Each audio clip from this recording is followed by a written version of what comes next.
Assalamualaikum warahmatullahi wabarakatuh. Perkenalkan, nama saya Nabila Ariska Johari Nasution dengan NPM 2205-2017, berasal dari Prodi Pendidikan Bahasa Inggris. Nah, di video kali ini saya akan menjelaskan sedikit tentang masyarakat bahasa atau Language Society. Nah, dari bukunya Leonard Bloomfield, masyarakat bahasa itu bisa dikatakan seperti ada sekelompok masyarakat yang menggunakan bahasa yang sama. Contoh, masyarakat dari suku Jawa, mereka menggunakan bahasa Jawa.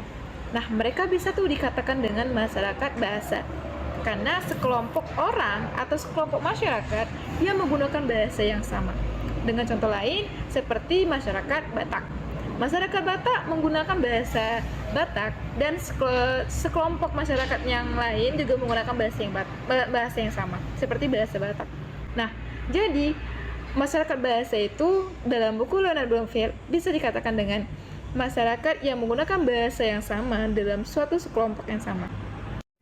Kemudian, dalam masyarakat bahasa digunakan sebagai perantara untuk sekelompok orang berinteraksi dalam pengelompokan disesuaikan dengan ekonomi, politik, dan budaya. Bahasa memiliki ciri-ciri yang tidak diwariskan secara biologis.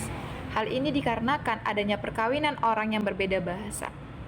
Bahasa ibu adalah bahasa pertama kali yang kita ucapkan. Seperti halnya contoh, ada seorang anak di dalam lingkungan, di suatu lingkungan. Nah, anak tersebut bahasa ibunya adalah bahasa yang ada di lingkungannya. Contohnya, anak tersebut lahir pada lingkungan Batak. Jadi, anak tersebut bahasa ibunya adalah bahasa Batak. Ada juga anak tersebut yang lahir dari lingkungan Chinese. Nah, maka anak itu adalah bahasa ibunya adalah bahasa Chinese. Begitu juga dengan kita, warga Indonesia yang tidak memiliki. Sekitar tahun 1920, tersenior menyebut Cina sebagai masyarakat bahasa yang luas, dengan jumlah penutur 400 juta. Tetapi, Cina menunjukkan suatu keluarga yang penuturnya masing-masing bahasa anggota tidak dapat memahami bahasa anggota yang lainnya. Kesulitan yang dihadapi dalam menentukan setiap kasus, yang siapa saja termasuk dalam masyarakat bahasa, hal ini disebabkan oleh simbol dari masyarakat bahasa itu sendiri. Perbedaan berbicara yang paling penting berada dalam berpendapat komunikasi. Nah, setiap penutur bahasa diperoleh dari hasil yang dia dengar dari orang lain. Di dalam bahasa standar, ada perbedaan-perbedaan yang jelas tergantung kepada kepadatan komunikasi dan juga ekonomi.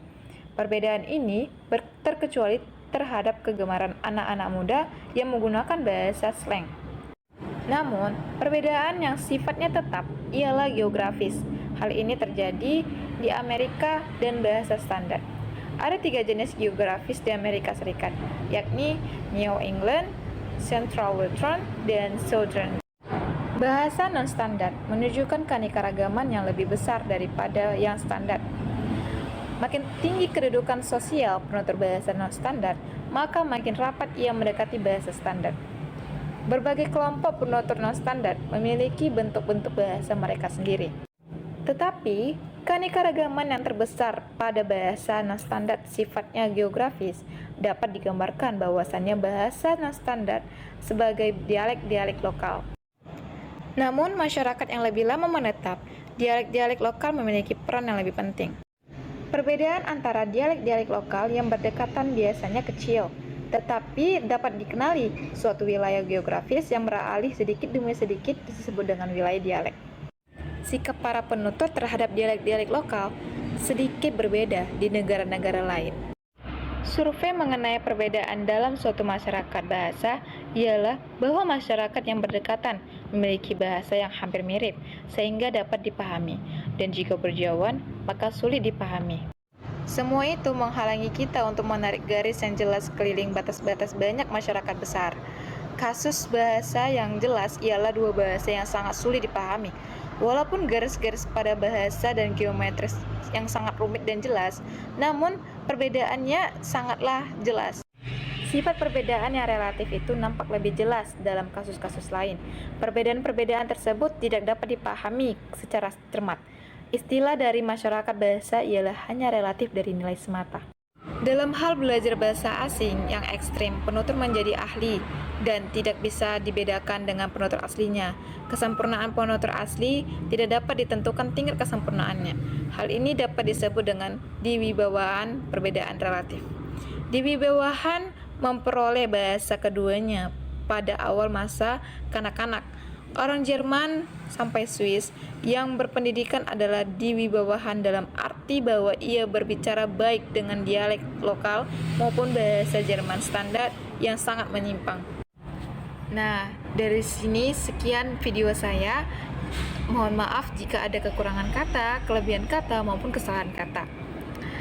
Di sini saya sudah menjelaskan tentang sedikit jelasnya tentang masyarakat bahasa. Nah, kalau teman-teman tahu, boleh di komentar ya. Terima kasih. Wassalamualaikum warahmatullahi wabarakatuh.